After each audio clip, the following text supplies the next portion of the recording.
기본적으로 중국에서 이제 한불이 이제 공장을 짓고 여기도 역시 ODM이라든지 이츠 한불의 이제 생산 기지 역할을 좀 해줄 것으로 보여지고 있는데요. 실질적으로 중국 내 소비 시장이 확대되는 그런 부분들이 좀 일정 부분 실적으로 좀 돌아오는 그런 구간을 좀 시장은 좀 확인하려고 하는 모습을 보실 수가 있겠습니다. 그럼에도 불구하고 실질적으로 중국의 경기 부양 의지는 계속적으로 강하고요. 소비는 증작될 것으로 보여지고 있습니다.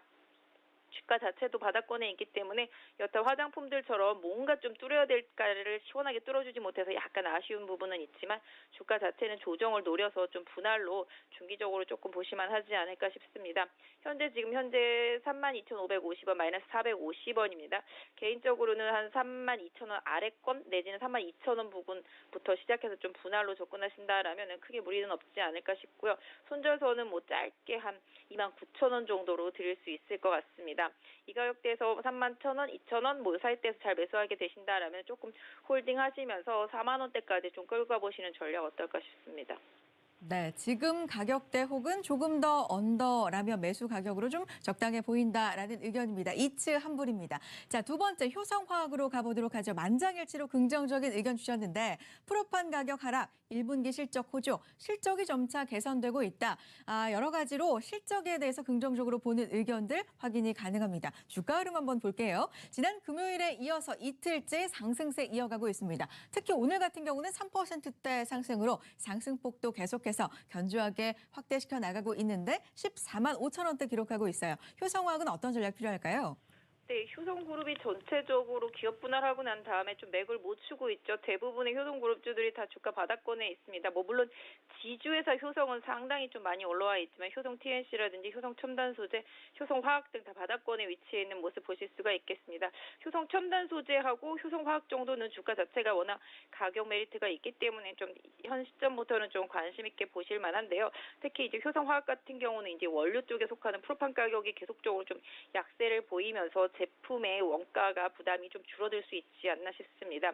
현재 뭐 화학주들 전반적으로 좀 약세 보이는 가운데에서 뭐 2차 전지 섹터 정도만 일정 부분 좀 회복 보이고 있지만 효성화학 같은 경우도 방금 말씀드렸던 대로 원재료 투입 단가가 내려가는 효과를 보면서 1분기는 일정 부분 뭐 시장의 기대치는 좀 충족할 수 있을 것 같고요. 2분기를 지나면서부터는 서서히 좀 실적 회복할 수 있는 그런 여지가 좀 많아 보이고 있습니다. 주가도 워낙 좀 바닥권에 있는 모습이죠. 최근에 외국인들이 좀 매도를 많이 하면서 주가가 좀 지지부진한 모습을 보실 수가 있겠는데요. 일단 현재 제가 개인적으로 생각할 때는 한 14만 1천 원 정도 오늘 저점 정도 이 가격대를 계속 이번 주에 좀 깨지 않는다라면 좀 분할로 조금 모아보실 수 있지 않을까. 오늘 거래량이 최근 내에 좀 가장 많은 편이 속합니다. 일정 부분 그렇다 보니 오늘 저점이 지지선 역할을 좀 해줄 거라고 보고 있습니다. 적어도 한 14만 3천 원에서 14만 5천 원 그 사이권에서 분할 매수 좀 하시고요. 보유하시는 분들이라면은 15만 원을 좀 강하게 돌파한다라면은 추세를 다시 좀 만들어 나갈 확률이 좀 높다라고 보실 수가 있겠습니다. 그래서 궁극적으로 한 14만 원 정도 강하게 이탈하면 손절한다라는 짧은 손절 개념으로 바닥권에서 좀 접근해 보실 수 있겠고 15만 원 강하게 돌파되면 직전 고점 부분이 한 16만 원대 중반까지 1차적으로 좀 노려보실 수 있지 않나 싶습니다. 네, 효성화학에 대해서 살펴봤고 마지막으로 3335장 공략주 사이맥스 보겠습니다. 삼성전자 반도체 후공정 PLP 이야기가 두 분 의견에서 눈에 띄지요. 투자가 지속되고 있고 투자 수혜 기대감 짚어주셨고요. 여전히 저평가 국면이다라는 주가 측면의 분석도 있습니다. 주가 한번 확인해 보도록 할게요. 자, 1.79% 오늘 상승하고 있습니다. 장 초반에서는 약간 상승폭을 줄이고 있긴 한데 11,000원대 기록하고 있습니다. 올해 들어서 반등세가 좀 뚜렷했고요. 증권사 분석에 의하면 하반기 쪽에 수주 기대감 이야기도 계속해서 나오고 있거든요. 사이맥스 어떤 전략 필요합니까? 네, 다들 아시다시피 일단 삼성전자가 삼성전기의 PLP 사업 부분을 양수할 것으로 보여지고 있습니다. 특히 삼성전기 같은 경우는 이 PLP 사업 부분을 넘김으로 인해서 연간 투자 손실 계속 보는 부분들을 좀 만회할 수 있는 그런 기대감이 좀 많이 작용이 됐고요. 이런 부분들이 삼성전자로 넘어가게 된다라면은 삼성전자 쪽에서 지속적으로 좀 투자를 이어갈 수 있을 것으로 보여지고 있습니다. 삼성전자의 뭐 비메모리 투자라든지 기타 반도체 관련한 투자 계속하는 부분에 있어서 PLP 사업 부분 상당히 좀 중요한 부분이라고 보여지고 있고요. 이런 부분으로 인해서 최근에 좀 관련주들이 좀 힘을 받고 있는 모습이죠. 실적은 안 좋았지만 테크윙이 상당히 좀 강세 보여주면서 오늘 급등세를 타고 있는 모습이고요. 최근에 이오테크닉스도 그런 이유로 강하게 올라왔습니다. 사이맥스도 이 과정에서 충분히 수혜를 받을 수 있는 가능성이 높다라고 보실 수가 있겠습니다. 그래서 현재 시점의 실적보다는 향후의 실적에 대한 기대감으로 주가의 방향성을 보시는 게 맞을 것 같은데요. 오늘 시장 좀 IT 섹터 쪽에서 변동성이 많이 큽니다. 폴더블 이슈 때문에 관련되어 있는 종목들 좀 약한 모습 보여주고 있는 상황이긴 하지만 반도체 섹터 쪽에서는 일단은 사이맥스를 비롯해서 아까 말씀드린 그런 PLP 관련되어 있는 반도체 장비 섹터 쪽들의 흐름은 좀 양호한 모습 보실 수가 있겠습니다. 최근에 기관도 이틀 연속 강하게 매수 들어오는 모습 보실 수가 있겠는데요. 지난번 고점 12,100원이죠. 12,100원 찍고 좀 강하게 10,000원 부근까지 조정을 받긴 했었습니다만은 다시 올라온 모습 보실 수가 있겠습니다. 21선 타고 흘러서 올라가는 모습을 보실 수가 있겠는데요. 일단 현재 보유하신 분들이거나 뭐 신규 매수하시는 분들이라면 손절선 한 1,500원 정도 잡고 접근하실 수가 있겠고요. 뭐 한 11,000원을 기준으로 해서 분할 접근하신다라면 크게 무리 없지 않나 싶고요. 12,000원 이번에 좀 강하게 돌파하게 된다라면은 흐름상으로는 적어도 한 14,000원 부근까지는 1차적으로 좀 올라갈 수 있는 여력이 좀 있지 않을까 싶습니다. 그래서 IT 섹터 내에서 어느 정도 삼성투자의 수혜를 받을 수 있는 섹터주들은 최근에 좀 조정을 받고 있는 부분들을 잘 활용하시는 투자 전략도 필요한 구간인 것 같습니다. 자, 그렇군요. 오늘은 3335장 공약주 이렇게 세 종목 이치환불과 효성화학, 사이맥스에 대한 세 분의 의견 확인을 했습니다. 의견 다시 한번 여러분 확인을 해주시고요. 자세한 내용은 유한타증권 금융센터 선능점의 박진희 부장과 함께했습니다. 부장님 오늘 말씀 고맙습니다. 네, 감사합니다. 네, 자 양시장이 오후 시장 약한 흐름을 지속적으로 이어가고 있습니다만 코스피 같은 경우는 낙폭을 계속해서 줄여갑니다. 상승 반전까지 기대해 볼 수 있을까요? 자 마지막으로 시황 꼼꼼하게 확인해 보시고요. 전략도 함께해 주시죠. 시황센터 연결해 보죠. 네, 일본 증시는 소폭 상승했지만 중국 증시가 여전히 1% 넘게 하락하고 있습니다. 우리 시장은 낙폭을 늘리진 않고 있지만 방향은 밑으로 잡고 있는데요. 먼저 지수 체크해 보겠습니다. 코스피 0.03% 소폭 하락입니다. 그래도 낙폭 줄여가는 모습 체크되고 있고요. 2,215포인트 지나갑니다. 그리고 코스닥은 0.19% 하락, 761포인트 기록합니다. 선물은 지금 상승으로 전환을 했네요. 네, 지금 다시 또 하락으로 전환하면서 계속 보합권에서 거래가 되고 있습니다. 286포인트 지나가고 있습니다. 유가증권 시장 장중 흐름 따라가 보겠습니다. 오후 들어서 수급이 불안해지면서 지수가 못 오르고 있습니다. 변동폭도 꽤 큰 편인데요. 아래 위로 한 20포인트가량 차이가 있습니다. 장중 고점 2,227포인트고요. 장중 저점은 2,207포인트입니다. 지금은 현재 2,220선 아래에서 움직입니다. 하지만 계속 낙폭을 줄여가면서 보합권에서 거래되는 모습입니다. 수급 보겠습니다. 개인과 기관은 이 1시 부근에 뚜렷하게 포지션이 정해졌고요. 외국인은 오후 들어서 매도로 확실히 돌아서는 모습입니다. 현재 외국인 기관 동시에 팔고요. 기관에서는 오늘 대부분 금융투자 물량이 쏟아지고 있습니다. 기관 741억 원 매도, 외국인은 146억 원 매도, 개인 쪽에서는 913억 원 매수 우익 나타나고 있습니다. 코스닥 보겠습니다. 760선 부근에서 계속 움직입니다. 오늘 거래 비교적 한산한 가운데 지수는 하락하고 있는데요. 변동폭은 아래 위로 한 7포인트밖에 되지 않습니다. 장 마감까지 760선을 계속 사수할 수 있을지 지켜보셔야겠는데요. 현재는 약보합권에서 계속 거래됩니다. 761선 지나가고 있습니다. 수급 보겠습니다. 코스닥에서도 외국인과 기관 동반 매도가 나옵니다. 12시 이후에 포지션이 뚜렷하게 잡혔죠. 코스닥에서도 기관이 조금 더 많이 팔고 있는 상황입니다. 현재 기관 372억 원 매도, 외국인 쪽에서는 약 200억 원 가까이 매도하고요. 개인 쪽에서는 676억 원 매수세 나타나고 있습니다. 시가총액 상위주 흐름 보시죠. 오후 들어서 IT가 대체로 밀리면서 지수에 영향을 주고 있습니다. 오늘 자동차주도 함께 빠지고요. 반면 바이오 투톱은 상승세를 주고 있습니다. 지금 삼성전자는 다시금 강보합권으로 올라오는 모습이네요. 45,400원에 진행이 되고요. SK하이닉스가 1% 넘게 밀리고 있습니다. 현대차도 지금 상승으로 전환하는 모습 포착이 되면서 지수가 지금 계속해서 보합권에서 등락 거듭하고 있는 것 확인할 수 있겠고요. 셀트리온 그룹주들은 계속해서 상승불 켜고 있습니다. 그리고 삼성바이오로직스 1.75% 상승, LG생활건강도 2%대 상승세입니다. 지금 소비주들, 내수주 쪽 위주로 지금 상승세를 나타내고 있는 상황입니다. 코스닥 시가총액 상위주 보시면요. 이 바이오 안에서 희비가 살짝 엇갈리고 있습니다. 바이로메드에서 사명이 바뀐 헬릭스믹스는 약세 흐름이 진행되고 있는데요. 0.6% 하락입니다. 하지만 셀트리온 헬스케어 신라제는 1에서 2%대 상승세 주고 있고요. 메디톡스와 포스코케미칼은 1% 약세 나타내고 있습니다. 특징적인 종목으로는 오후장 들어서 급등하고 있는 슈프리마 보겠습니다. 오늘 강하게 상승하면서 52주 신고가를 경신하고 있습니다. 장중 15% 넘게 16% 가까이 급등세를 나타내주고 있고요. 31,200원에 진행이 되고 있습니다. 이번 주엔 굵직한 기업들의 1분기 실적이 줄줄이 쏟아집니다. 먼저 내일 실적을 발표한 LG노텍의 실적 예상치와 증거사 전망 체크해 보시죠. LG노텍의 올해 1분기 매출은 3.7% 줄어는 1조 6,557억 원을 기록할 것으로 예상됩니다. 영업이익은 적자로 전환할 것으로 보이는데요. 그럼 그동안 매출 추이로 확인해 보시죠. 작년 3, 4분기의 매출이 가장 좋았습니다. 2조 원을 넘는 수준을 기록했었고요. 이번 1분기에는 다시 전년 동기 수준인 1조 6천억 원대에 그칠 것으로 예상이 되고 있습니다.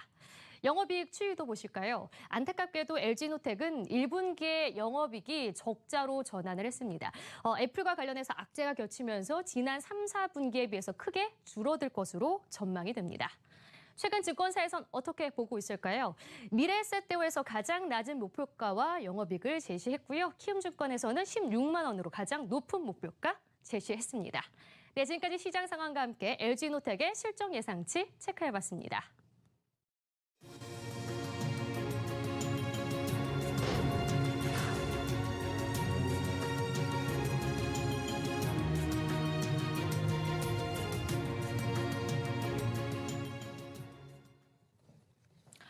네, 코스피 지수 현재 상승 반전해 있는 상황이고 코스닥도 낙폭 많이 줄여서 약보합권 상승 반전을 시도하고 있습니다. 자, 오늘 장중에 좀 변동성이 있는 시장 마감 상황까지 끝까지 함께해 주시고요. 두 분과 함께 마감 전략 세워보도록 하죠. AR인베스트 하창봉 대표, 이베스트 투자증권 강북금융센터 송동현 FA 팀장 함께합니다. 어서 오세요. 안녕하십니까. 네, 반갑습니다. 자, 오늘 시장 마감 전에 점검이 필요한 업종과 종목 이야기 시작해 보겠습니다. 하창봉 대표님 어떤 부분 볼까요? 네, 뭐 장이 또 세실을 일하면서 조금 그렇죠. 장을 좀 붙여줍니다. 네. 사실 이제 지난주 후반부터 장이 조금 흔들리다 보니까 오늘 이제 같이 움직이는 섹터보다는 아침에 조금 뭐 수소처럼 움직였습니다만 좀 밀렸으니까 그걸 움직였다 보기는 좀 애매한 것 같고 좀 빠지는 것 업종을 좀 먼저 보겠습니다. 오늘 이제 최근에 보면 이제 자동차 부품주들이 사실 연일 강세를 좀 보였습니다. 좋았어요. 사실 이제 오늘 같은 네. 경우는 뭐 대표적인 도어락 업체 SL이라든지 평화전공, 한원시스템, 만도 이런 기업들이 차익 매물이 나오는데 사실 이제 주식이 조금 3, 4%, 2, 3% 빠지는 걸 보면 첫 번째 이유는 우리가 이제 그동안에 많이 반등에 따른 차익 매물이 좀 크겠죠. 이게 사실 자동차 부품주만 그런 게 아니라 뭐 지금적으로 계속 좀 달리는 종목이 아니라면 대부분 네. 이제 약간 차익 매물이 나오는데 실제적으로 이제 이번 주에 실제적으로 기아차는 실적 발표에 좀 예상이 돼 있습니다. 네. 주 후반 정도 예상돼 있는데 물론 이제 자동차주에 대한 실적 추정치는 상당히 낮은 건 사실인데 뭐 최근에 이제 상승 흐름 자체가 또 중국 쪽에서 어떤 자동차 판매량이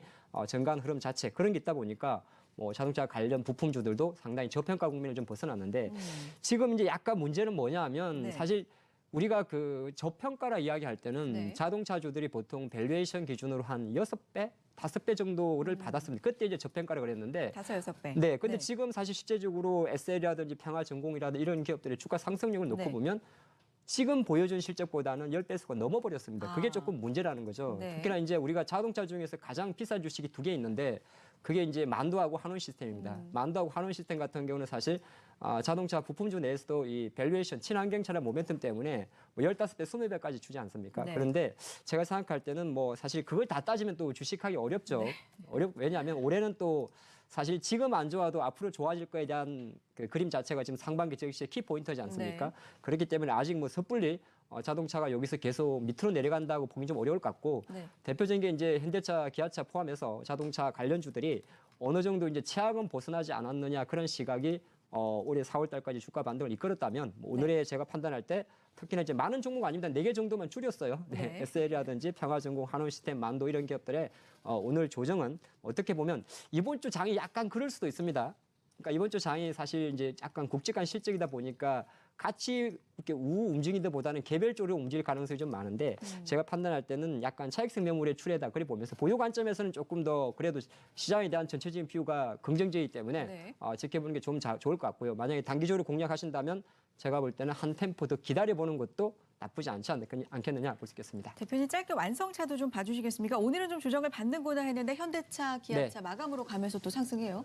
네. 좀 간단히 보면 좋을 것 같습니다. 네, 현대차는 13만 원대에서 돌렸다 보시는 게 좋을 것 같고 실제적으로 이제 새로 나온 8세대 소나타보다는 여전히 현대차가 과연 새로운 이제 SUV에서 네. 어느 정도 치고 가는지 그리고 이제 계속적으로 지금 아이오닉 포함해서 전기차단 이쪽을 만들고 내고 있는데 가장 중요한 거는 사실 중국 쪽에서 좀 살아나야 되거든요. 근데 그거 조금 시간이 걸리지 않을까 보는데 중요한 거는 절대 주가 관점에서 올해 약간 박스권 상단이 13만 원대였는데 그거를 지난주에 훌쩍 넘었기 때문에 13만 원대 좀 지지하는 흐름을 갈 것 같고 약간은 이제 기아차가 사실 현대차에 대해서 워낙 좀 기아차는 이제 K 시리즈 나올 때 스포티지 나올 때 주가가 현대차보다 빨리 달렸다가 또 꺼질 때는 같이 빠졌었는데 뭐 지금 기아차의 절대 주가가 4만 원대를 훌쩍 넘었었기 때문에 네.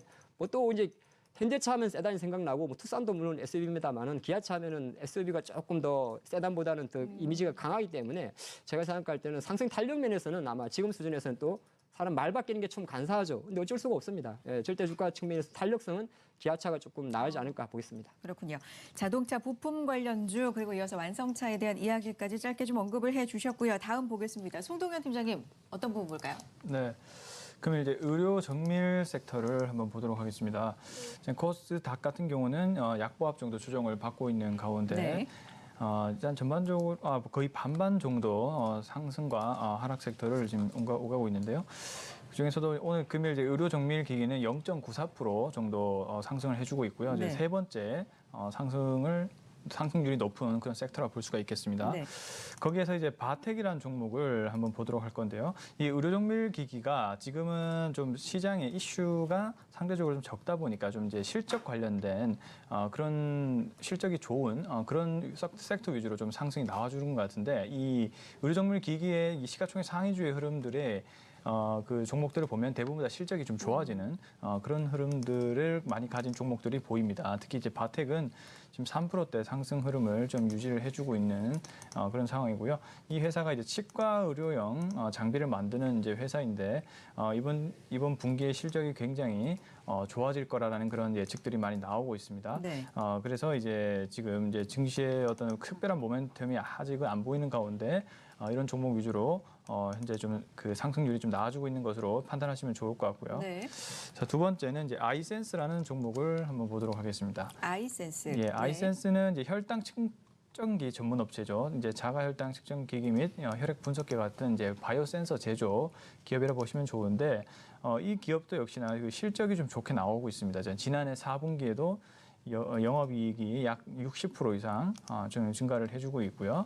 그다음에 그 제품의 어떤 그 상품들이 굉장히 그 경쟁력을 인정받고 있습니다. 자회사의 그 혈액 응고 진단 제품이 이제 미국 FDA 승인을 받은 만큼 경쟁력이 굉장히 있는 그런 종목으로 판단을 받고 있는 그런 상황이고요. 네. 앞으로도 이제 실적 대비가 이제 전년 대비해서 앞으로의 흐름도 계속적으로 좀 증가세가 좀 엿보이는 그런 흐름들이 좀 나와줄 것으로 일단 보여집니다. 그래서 금일도 역시 좀 상승 흐름이 나와주었다라고 보시면 좋을 것 같고, 자, 세 번째는 인터로조를 한번 보도록 하겠습니다. 인터로조까지 볼게요. 네, 인터로조 같은 경우는요.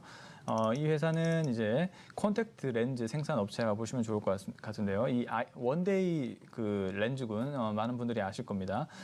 이 기업 역시도 실적적인 측면들이 계속적으로 좀 좋아지고 있는 그런 부분들이 주목을 받고 있어서 계속적으로 좀 상승 흐름이 나와주고 있는 것으로 판단하시면 좋을 것 같고, 향후에도 이 원데이 렌즈에 대한 그런 수요가 계속적으로 늘어날 거다라는 그런 전망들이 좀 나와주고 있습니다. 일본하고 그리고 이제 중국 쪽에서의 어떤 고성장 이런 부분들도 좋아지고 있고 밸류에이션적 측면에서도 좀 나쁘지 않다라는 그런 관점으로 인터로조가 상승 흐름을 유지해주고 있다, 이렇게 정리를 해보시면 좋을 것 같습니다. 네, 자, 의료 정밀기기 관련주 바텍과 아이센스, 인터로조까지 세부적인 종목으로는 세 종목 살펴봤고요.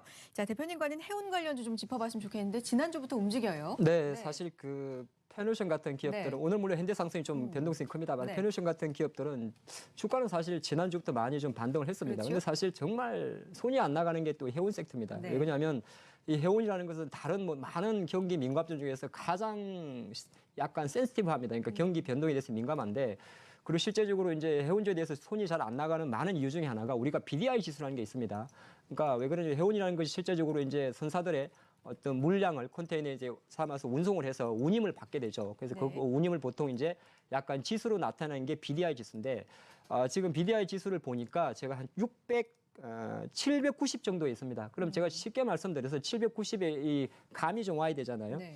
그러니까 작년 6월 달에는 1700이었습니다. 아, 예, 그러니까 작년 6월 달에 1700 하다가 작년 연말에 실제로 내리 꽂았죠. 예, 경기가 안 좋다고 내리 꽂아가지고 거의 올해 2월 달에는 한 660 정도 저점을 찍었어요. 그래서 그러니까 운임지수가 1,700이었다가 네. 660까지 갔다는 얘기인데 이게 체감으로 봤을 때는 어느 정도 온 거예요? 그러니까 경기가 안 좋다, 안 좋을 운임 것이다. 지수가 반토막이 났으면 기업 실적은 당연히 뭐 적자가 되는 거. 쉽게 말해서 우리가 뭐 1,000원에 만약에 하나 네. 택배를 나르다가 그게 500원에 나르면 택배 하시는 분들 급여도 못 주는 거 아니에요? 약간 제가 좀 쉬운 표현으로 말씀드렸는데 쉽게 그러다 얘기하면, 보니까 네. 이제 작년 6월 달에 한 1,700 정도 하던 발팅 운임 지수가 뭐 연말 연초 2월 6일 정도에 660까지 갔다가 이제 올라온 겁니다. 한 790선까지. 네. 그러니까 이제 또 시장에서는 야, 이거 이제 올라가는 거 아니냐 보는데 저도 이제 이 부분을 조금 애널리스트 몇 군데 리포트를 좀 체크를 해봤는데 일단은 시각은 좀 어렵다고 보고 있습니다. 그러니까 주가 올라가는데 자꾸 안 좋은 소리 해서 좀 그런데 일단 안 좋은 건 이야기를 해야죠. 그래서 네. 이 BDI 지수의 회복은 좀 어렵지 않겠느냐 이렇게 보고 있습니다. 상반기는 좀 어렵다고 보고 있어요. 많이 빠졌기 때문에 뭐 반등은 하겠습니다만 사실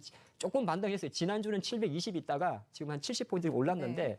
일단은 뭐 전체적으로 작년 6월 달 수준으로 1000 이상으로 갑자기 가기는 좀 어렵지 않겠냐 그렇게 보는 것이고 두 번째는 이제 이 회원사들의 가장 큰 주가가 왜 자꾸 이제 안 좋은 소리부터 하냐면 안 좋은 소리 타고 이제 좋은 소리 할 겁니다. 네네. 가장 큰 문제가 뭐냐면 이거 용선료라 그래가지고 많이 않는 내용이에요. 배를 직접 사가지고 운임을 하는 게 아니라 배를 빌려가지고 용선료를 주고 빌린 돈을 주고 그것을 다시 운용을 하지 않습니까? 그러다 보니 실제적으로 부채 리스크가 엄청 높습니다. 그러니까 실제적으로 왜냐하면 배를 빌리는 동안에 이 용선료라는 게 있고 그리고 BDI 만약 운임 지수가 내려버리면은 적자가 되는 거죠. 우리나라 항공사들이 비행기 빌리는 거 비슷한 내용이거든요. 네. 그런데 실제로 지금 작년도 기준으로 보니까 현대상선이 대략 한 396%고요. SK해운이 한 593%, 흥하해운이 한 998%. 예, 대한해운은 제가 자료를 빠졌군요. 그래서 사실 부채비율이 높다 보니까 애널리스트의 관점에서는 사실 해운사들의 주가 투자가 좀 어렵습니다.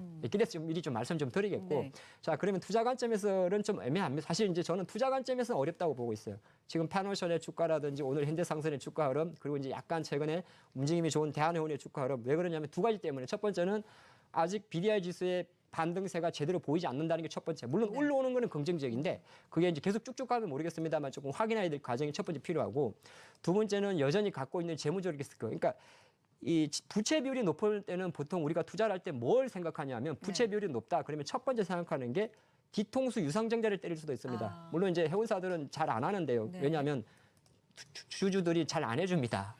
왜 내가 거기에다 정자에 참여하느냐. 근데 사실 부채 비율이 높은 거는 사실 투자 관점에서 상당히 리스크한 거죠. 그 두 가지를 좀 체크하시고 그러면 이제 주가가 잘 올라오는데 과연 팔아란 말입니까? 여기에 대한 저의 의견은 그럴 네. 필요는 없습니다.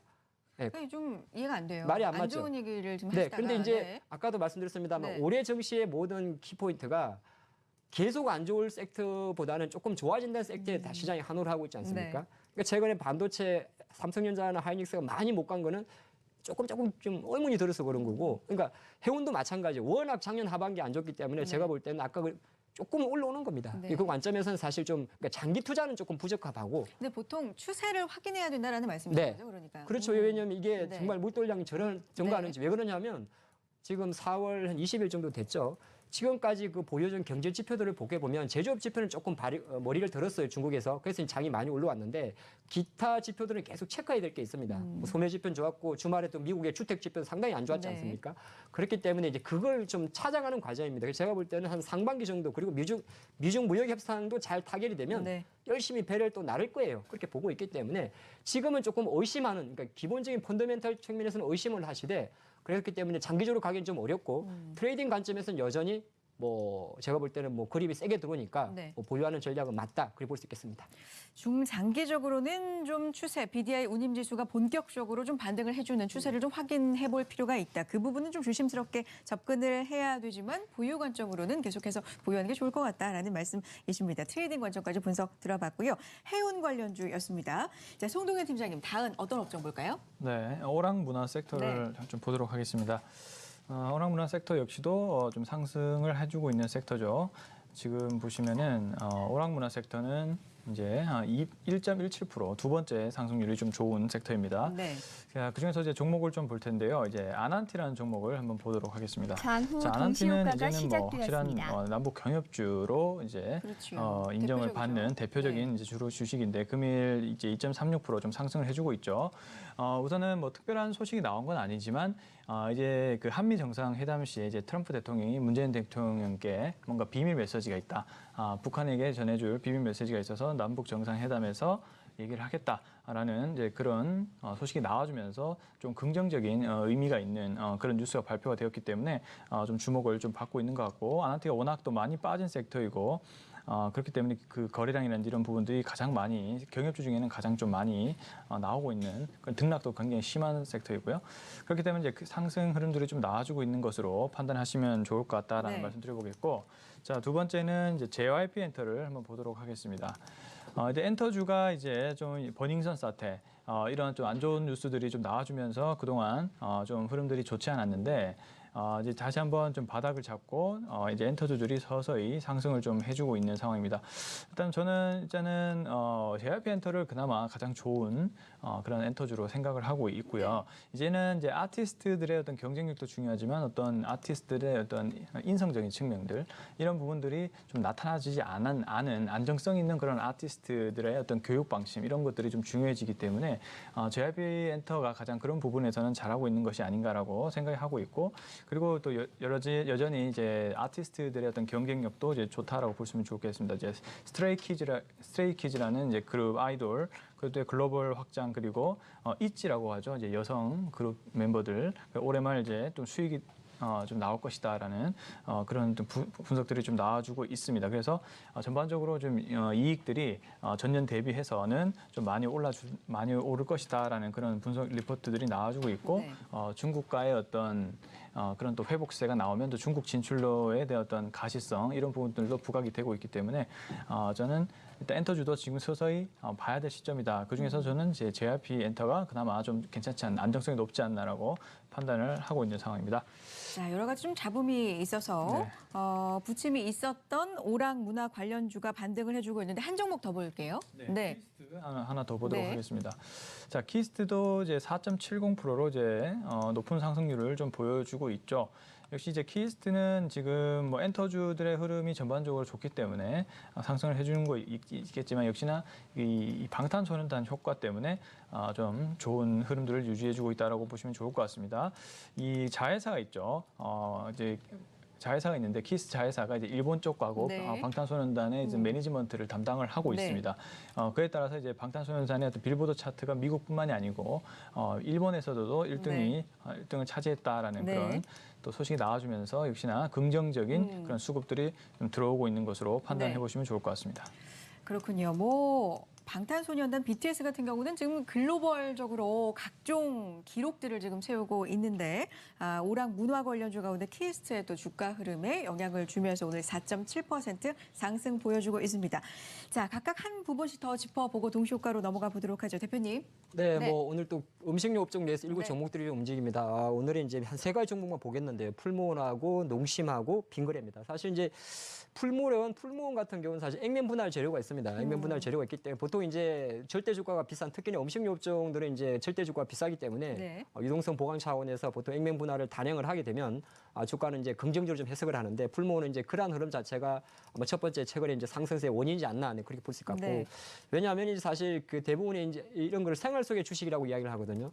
그러니까 주부님들도 마찬가지고 일반 이제 요즘 1인 세대가 많으니까 이 마트에 가다 보면 사실 똑같은 음식 사람마다 기호하는 게 있지 않습니까? 어떤 분은 이제 비비고의 어떤 즉석식품을 좋아하시는 분도 네. 있고 어떤 분은 또 손두부를 사는데 네. 풀무원 꽤 맛있다 그러시는 네, 분도 있는데 네. 사실 이제 가격도 풀무원이 조금 비싸죠. 그래서 이제 음식료 업종들은 사실 1분기에 특히나 이제 풀무원 같은 그 기업들은 그렇게 가격 인상을 많이 한 게 아니기 때문에 네. 실제 기대치는 조금 그렇게 큰 건 아니에요. 하지만 제가 판단할 때는 풀무원 입장에서 액면 분할 재료가 있기 때문에 거의 전략적으로 보면 매수를 해서 액면 분할을 받아서 좀 중기적으로 가는 것도 나쁘지 않지 네. 않겠느냐, 그렇게 볼 수 있겠고요.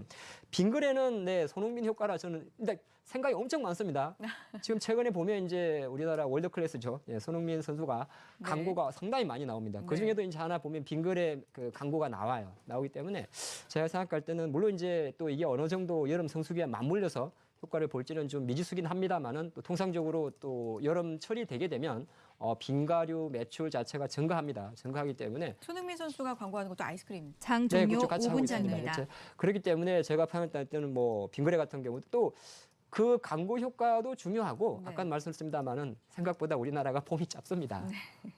자꾸 계절 이야기 죄송한데 금방 더워져요. 네. 금방 더워지기 때문에 오늘 같은 경우도 네, 뭐 오늘도 상당히 초여름 덥지 같아요. 않습니까? 그래서 네. 제가 할 때는 이 음식료 업종들 빙그레 같은 입장도 네.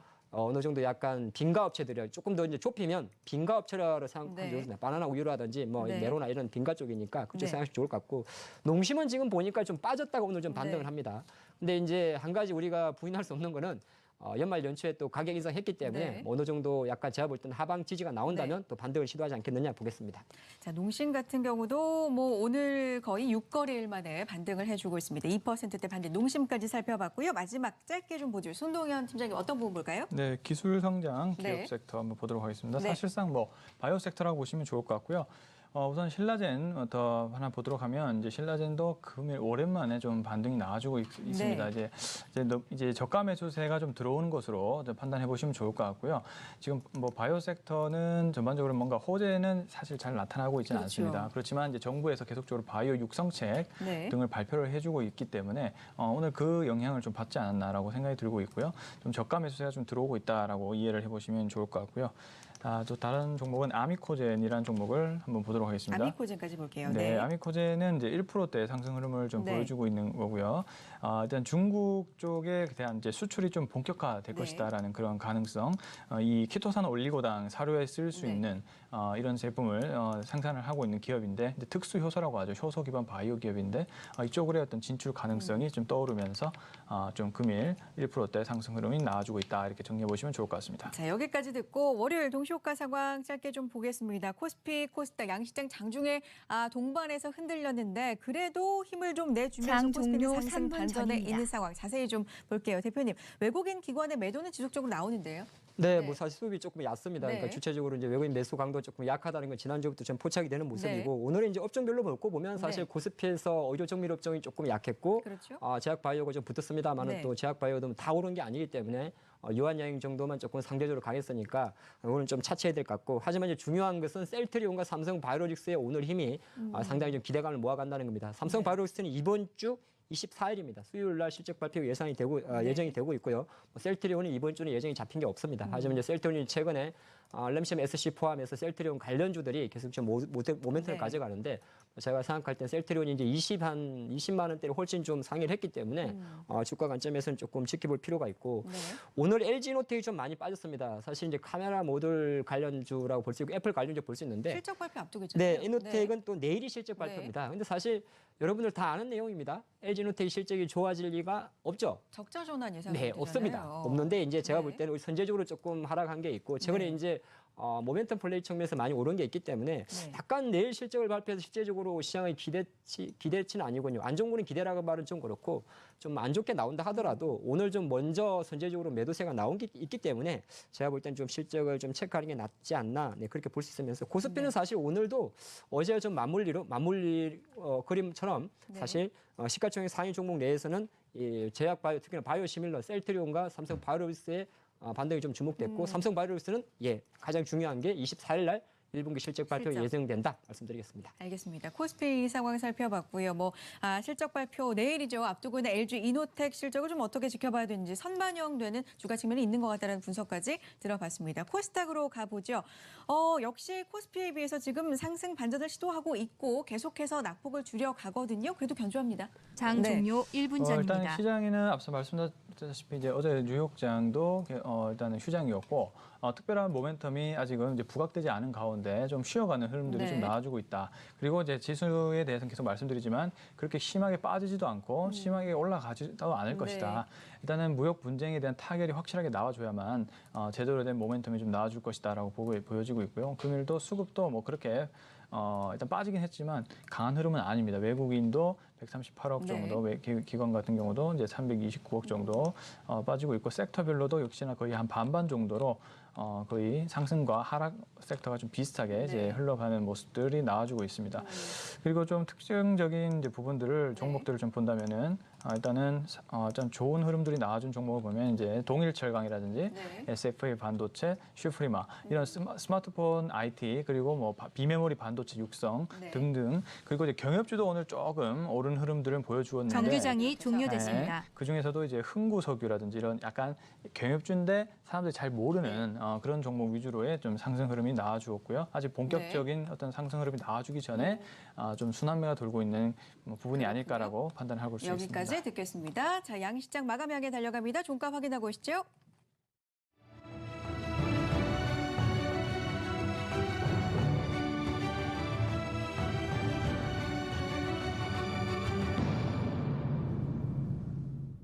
네, 하락폭을 키웠던 중국 증시에 이어서 우리 시장도 오후 들어서 불안했습니다. 그래도 막판 들어서 많이 낙폭을 회복했던 코스피 지수인데요. 일단 업종별 마감부터 체크를 해보겠습니다. 본격적인 실적 시즌을 앞두고 개별적인 움직임이 더 짙었습니다. 제약 바이오내에선 등락이 엇갈렸지만 코스피 의약품 업종 1% 동반 강세 속에 마감했고요. 코스닥 오락 업종 1% 콘텐츠주 종목들에 특히 매수가 더 많이 쏠렸습니다.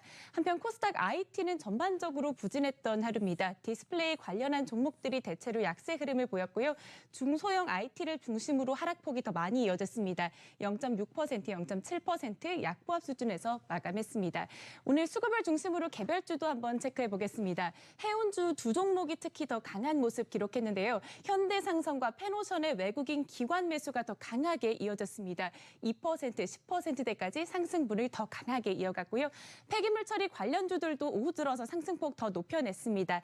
인선 ENT도 12% 급등 흐름 보였고 오늘 콘텐츠 중에서는 제이콘텐트리가 4% 강세, 또 이지바이오 6개 종목들도 오름폭 후반 들어까지 이어갔습니다. 7% 상승 속에 마감했습니다.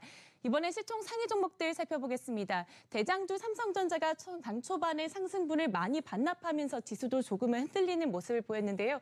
오후장으로 가면서 강보합 유지하면서 마쳤습니다. 0.1% 상승했고요. 반대로 SK하이닉스는 전체적으로 밀려났던 하루입니다. 수급적으로도 조금 빨렸던 가운데 1% 하락 속에 마감했습니다. 지난주 상승폭을 높였던 셀트리온 3인방은 소폭의 강세장을 후반까지도 유지해줬습니다. 셀트리온이 1% 상승했고요. 삼성바이오로직스도 1.48% 동반 강세로 마쳤습니다. 셀트리온에 이어서 수급이 견조했던 종목들도 살펴보시죠. LG생활건강, 기아차, 또 삼성 SDI까지 오름폭을 후반까지 이어가줬습니다. 기아차가 0.7% 강보합, 삼성 SDI도 1.5% 동반 상승으로 마감했습니다.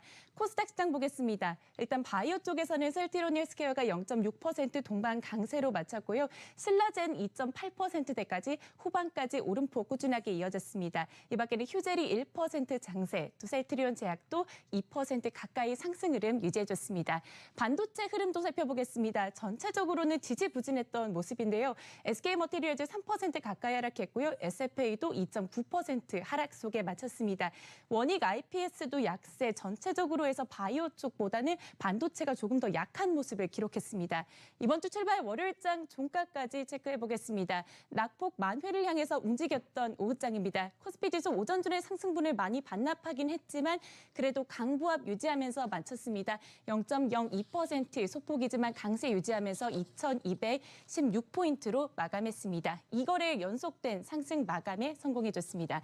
코스닥 보겠습니다. 하락으로 전환했습니다. 약보합까지는 조금 올라와주긴 했지만 760선 간신히 겨우 지켜내면서 0.07% 하락으로 마쳤습니다. 수급 체크해 보겠습니다. 코스피 시장 금융투자 쪽의 매도가 지수의 부담으로 이어졌던 하루인데요. 그래도 기관의 매도가 후반 들어 많이 줄어들었습니다. 480억 원대 매자 기록했고요. 외국인은 130억 원대 함께 매도 기록했습니다. 코스닥 시장 외국인과 기관이 함께 팔자 기록하면서 지수의 부담으로 이어졌습니다. 150억 원대, 300억 원대 함께 매도 기록했습니다. 월요일장 마감 내용 정리해드렸습니다.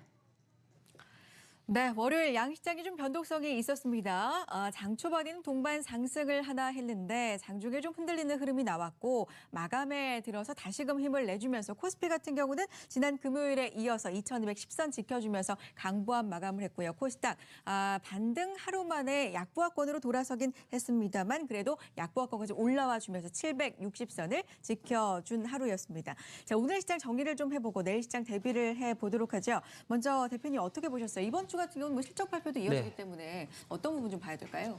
지수는 좀 쉬겠구나 열어두는 게 좋을 것 같습니다. 사실 지난 한 주 이제 2250포인트까지 가파르게 장이 좀 반등을 했죠. 근데 최근 우리나라 장은 사실 중국 증시와 좀 한국 상해 증시와 동조화가 조금 높습니다. 근데 중국 상해 증시도 최근에 이제 보면 한 3,200선 정도에서 열흘 정도 좀 그렇게 방향성을 잡지 못합니다. 빠지는 건 선물 아닌데 옵션 멈춰 있는 전후 그림이죠. 동시 그러다 효과가 보니까 시작되었습니다. 어떻게 보면 이제 장의 어떤 힘이 조금 쉬어가지 않나 그리 봅니다.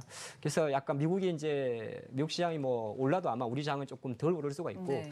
약간 이번 주에 좀 장을 좀 흔들 수 있는 게 또 SK 하이닉스 실적이 또 좀 중요하지 않겠습니까? 뭐 시가총액도 2위에 있고 또 중소형 반도체주가 워낙 많기 때문에 아마 수요일인가 목요일 날 실적이 발표 예상되는데 주 후반까지 이제 반도체 SK 하이닉스 포함해서 관련주들은 그러한 흠이 좀 보이지 않을까 그리 보겠고요. 네. 장은 좀 그런 것은 보통 이제 이게 우리가 실적 시즌 한두 번 겪는 게 아니고 보통 이제 네. 이번 주가 어떻게 보면 본격적인 실적 시즌입니다. 뭐 내일 이노텍부터 해가지고 쭉 발표를 하게 네. 되는데 보통 이제 대형주 실적 시즌에는 지수 변동성이 조금 낮습니다. 이게 낮고 또 반대적으로 테마성으로 움직이는 섹터도 조금 낮아요. 그래서 이제 그 테마 내에서도 이제 같이 그냥 일부 종목 움직입니다. 뭐 개업주도 이제는 같이 안 움직이죠. 일부 가는 친구만 같이 가고 그렇기 때문에 약간 그런 약간 그 뭐라고 이야기 될까? 큰 돈은 간망우위, 네. 예, 작은 돈만 간헐적 매수세다. 그리 보면서 네. 아까는 그러니까 지금 같은 장에는 이제 ETF 투자는 별로 매력이 떨어지겠죠. 예, 그거 좀 생각하시면서 하지만 이제 전체적인 힘은 빠지면 산다는 그 비유는 똑같습니다. 제가 바라볼 때는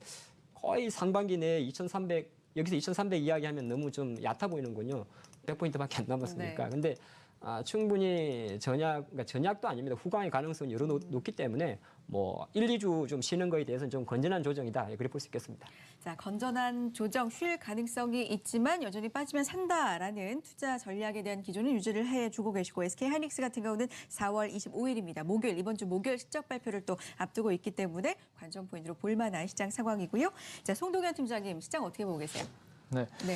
일단은 역시 계속 지수의 흐름들은 그렇게 약간 강하지 않는 그런 흐름이 나와주고 있습니다. 일단 이제 삼성전자, 이제 SK 하이닉스 실적들도 이제 계속 관심을 받고 있는 부분인데 네. 1분기는 이제 그렇게 좋지 않을 것이다라는 의견들이 계속 반영이 되고 있고 그걸 반영해서 계속적으로 하이닉스 같은 경우도 삼성전자보다는 좋은 흐름들을 보여주고 있는데 근데 이것이 뭔가 좀 트리거가 돼서 계속적으로 좀 급한 상승을 좀 기대하기는 힘들다라고 일단 보여집니다. 아직 시황 자체도 아직 뭔가 턴어라운드가 된 상황은 아니고 그리고 수급은 좋은데 그래서 이제 외국인들 마음이 또 언제 동할지는 네. 좀 시기를 봐야 될 것 같다라는 생각인데 아직은 그래도 지금 급한 상승은 좀 나오기 힘들지 않을까라고 생각이 듭니다. 무역 분쟁 합의 문제도 있고요. 그래서 지금의 어떤 기간은 일단 실적 시즌이 도래를 하기 때문에 실적이 좀 좋아지는 여러 섹터가 있습니다. 제한적이긴 하지만 예를 들면 환경주라든지 예를 들면 뭐 크린앤사이언스라든지 위닉스 이런 종목들 이제 미세먼지가 굉장히 많았고 그에 따른 공기청정기의 판매가 굉장히 높았기 때문에 아마도 좋게 실적이 나오지 않을까. 네. 그러니까 가장 쉽게 생각할 수 있는 부분이 이제 그 환경 쪽이라고 생각이 드는데 이런 쪽으로 좀 생각을 해보시고 좀 제한된 섹터로 압축을 하셔서 대응을 해보시는 게 좋을 것 같고 또 개별적인 어떤 섹터 이슈가 있는 섹터 쪽으로도 수급이 지금은 좀 몰릴 수 있다는 점을 참고하시면서 매매를 하셔야 될 것 같습니다. 개별 종목 장세가 이어질 거다라는 의견은 지속적으로 유지를 해주고 계시는군요. 자, 범위 좁혀서 종목 이야기 해보도록 하겠습니다. 그래서 어떤 종목에 관심을 가져볼까요? 네, 뭐 약간 트레이딩 종목이 될 것 같습니다. 그렇게 높게 보지는 않는데 이지바이오라는 종목입니다. 최근에 이제 장에 개별주 움직이는 거 보면 거의 돼지열병 관련주들이 움직입니다. 그렇죠. 돼지열병 관련주 그래서 보면 이제 육계 관련주도 움직이고 일단은 지금까지 치사율이 100%라고 합니다. 뭐 돼지한테만 걸리고 사실 이제 그게 계속적으로 이제 아프리카 중부 가운데 쪽에서 있던 거죠. 근데 오늘 아침에 뉴스를 보니까 또 뭐 중국 하이난까지 퍼졌다고 하니까 이게 좀 심각하죠. 그러다 보니까 약간 묻지마 흐름이 있습니다. 사실 제가 약간 벌써 언급은 드립니다만은 단기적으로 트레이딩 관점이라는 걸 미리 말씀을 드립니다. 왜 그러냐면 단기적으로 좀 테마적인 성격이 네, 있다는 그게 왜 거죠? 그러냐면 네. 우리나라가 그러면 뭐 말을 우리 중국의 많은 돼지고기들이 이제 쭉 폐사를 했을 경우에 네. 당연히 이제 공급 문제가 생기게 되고 가격은 오르게 되죠. 그게 맞긴 맞는데 우리나라 같은 경우는 사실 실제적으로 돼지고기 자급률이 한 70% 정도가 됩니다. 그래서 그렇게 또 실제적으로 데미지가 많은 건 아니에요. 물론 그 30%를 가지고 여러 가지 해석은 가능하겠습니다만은 그걸 또 마냥 또 확대할 건 아니에요. 그러니까 네. 실적으로 가져갈 건 아닌 것 같고 제가 보니까 이건 보통 이제 현재 지금 약간 모멘텀이 없다 보니까 시장에서 이제 관련주들이 많이 움직이지 않습니까? 네. 그래서 이제 약간 대장주를 할 수 있는 저는 이제 이 기업이 대장인 거죠.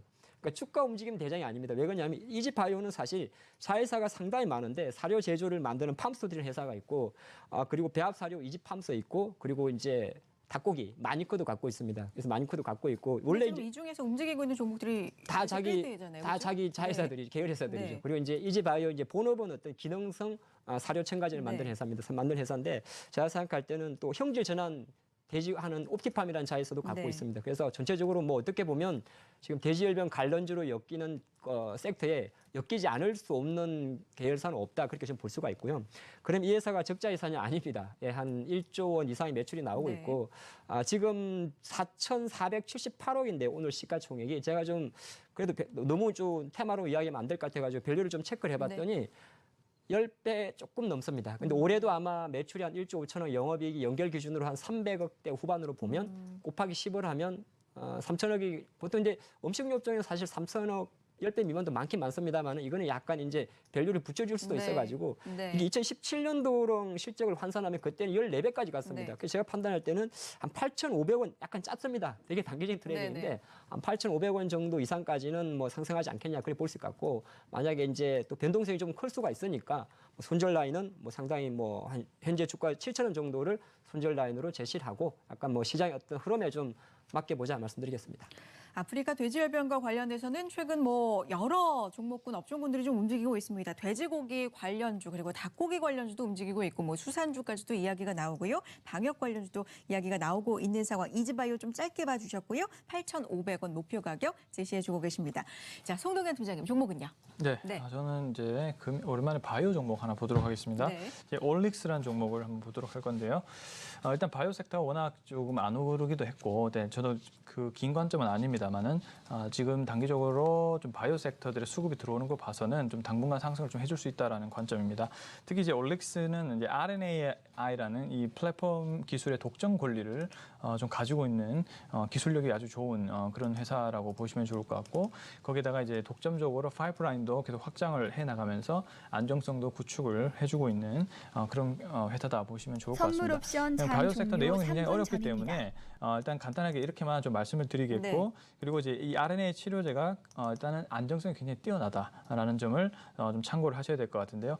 이 특발성 폐섬유화 이 치료제가 또 미국 특허 청구에서 모든 이 간암 쪽을 다 좀 표적 치료 제한적인 표적 치료제를 좀 안정성 있게 치료를 해줄 수 있는 약품이다. 아직 임상 초기이긴 하지만은 그런 기술력을 받고 있는 그런 회사다라는 것만 일단은 좀 생각을 하시면 좋을 것 같고 일단은 차트 흐름도 나쁘지 않기 네. 때문에 단기적인 관점에서만 좀 말씀을 좀 드려보면 이제 목표가를 이제 68,000원 정도로 잡고요.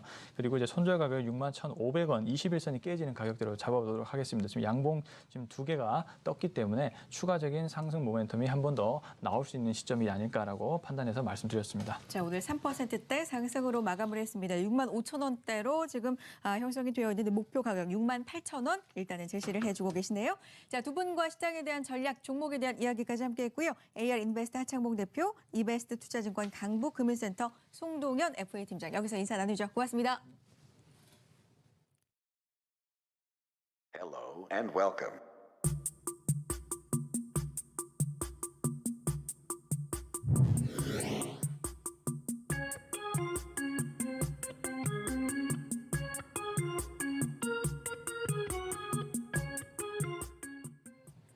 네, 오늘 시장 정리해보고 내일 시장 전략 이야기 한 분 더 함께하겠습니다. 유진투자증권 잠실 지점의 우원명 부장 전화 연결되어 있는데요. 부장님 안녕하세요. 네, 안녕하십니까. 네, 월요일 시장 어떻게 보셨어요? 일단 뭐 코스피 지수 같은 경우는 역시 이제 2,216포인트 플러스로 끝나긴 했지만은 장중에 보시면 이제 마이너스도 좀 계속 왔다 갔다 했고요. 그래서 2,200선을 크게 상향 돌파하는 그런 부분들은 이제 부담이 좀 받는 선물 그런 옵션 지수 장 흐름이 종료 계속 1분 나오는 걸로 전입니다. 판단이 되고요. 외국인 매도 물량이 사실 그렇게 크지는 않지만 어쨌든 간에 기관 매도세가 조금 더 늘어나면서 지수는 역시 좀 압력을 좀 받았다 이렇게 판단이 됩니다. 사실은 뭐 경기 전망치도 계속 좀 내려가고 있고요. 그다음에 이제 기업 실적에 대한 어떤 약세 우려 이런 부분들이 계속해서 수급 쪽으로 연결되는 걸로 판단이 되고 수급의 어떤 적극적인 어떤 적극성이 띄기에는 좀 한계가 계속 노출되고 있다라 판단이 됩니다. 시장이 뭐 대내외적으로 뭐 악재가 있다라기보다는 지수 자체가 좀 어쨌든 간에 좀 많이 올라와 있다는 측면이 좀 부담이 되는 거는 맞다라 판단이 되고요. 오늘 보시면은 뭐 시총 상위주들 중에서 코스피 쪽에서는 뭐 셀트리온이나 삼성바이오로스 같은 종목들이 강세를 유지하면서 이를테면 LG생활건강이나 뭐 넷마블, 강원랜드 이렇게 좀 역시 방어적인 성격의 종목들이 좀 강세를 유지를 했고요. 코스닥 시장 같은 경우는 뭐 아무래도 이제 외국인 기관들이 조금 더 매도 물량이 커지다 보니까 조금 더 조정을 받는 흐름인데요. 뭐 일부 이제 바이오 종목들이 강세를 보인 가운데서도 오늘 같은 선물 경우는 옵션 거래가 특징적으로 종료됐습니다. 코스닥 시장에서 이제 비메모리 반도체 육성에 관련해서 그쪽 관련 종목들로 수급이 좀 쏠리는 그런 강세 현상이 왔다고 보시면 될 것 같고요. 전체적으로 상승 종목 수보다는 그러니까 하락 종목 수가 더 많은 흐름, 뭐 그러니까 이런 부분들이 역시 계속해서 영향을 받는 걸로 판단이 되고요. 뭐 추세적인 상승 종목군이 상당히 좀 줄어들고 있습니다. 종목이 좀 선별화되는 그런 흐름이라고 볼 수 있고 그 와중에서도 역시 아시안의 매각 가능성과 관련돼서 이제 일부 우선주들이 초강세를 나타내는 흐름들이 특징적이다 이렇게 볼 수가 있겠습니다. 자, 시장이 장중에 좀 흔들리다가 양 시장이 모두 보합권에서 마무리가 됐습니다만 어쨌든 흔들렸다. 크게 상승이 나오지는 않았다라는 점에 좀 주목을 투자자분들께서는 하고 계실 텐데 내일 시장에 따라서 방향성이 또 좌우가 될 것 같습니다. 어떤 부분 눈여겨볼 만할까요? 뭐 아무래도 수급이 제일 중요하니까요. 외국인 수급이 아무래도 소강 상태 많이 팔지는 않더라도 적극적으로 사주는 타이밍이 조금 지난 걸로 판단이 되기 때문에 아무래도 이제 그러다 보면 대형 기술주 중심의 어떤 차익 실현 매물이 출회 가능성. 오늘 같은 경우도 장중에 보시면 이제 아직 대형들이 조금 밀리는 그런 흐름들이 나타났는데 어쨌든 이 부분에 대해서는 조금 대비를 할 필요가 있다고 판단이 되고요. 뭐 전체적으로 시장이 앞서서 말씀드린 것처럼 어떤 이렇게 많이 빠진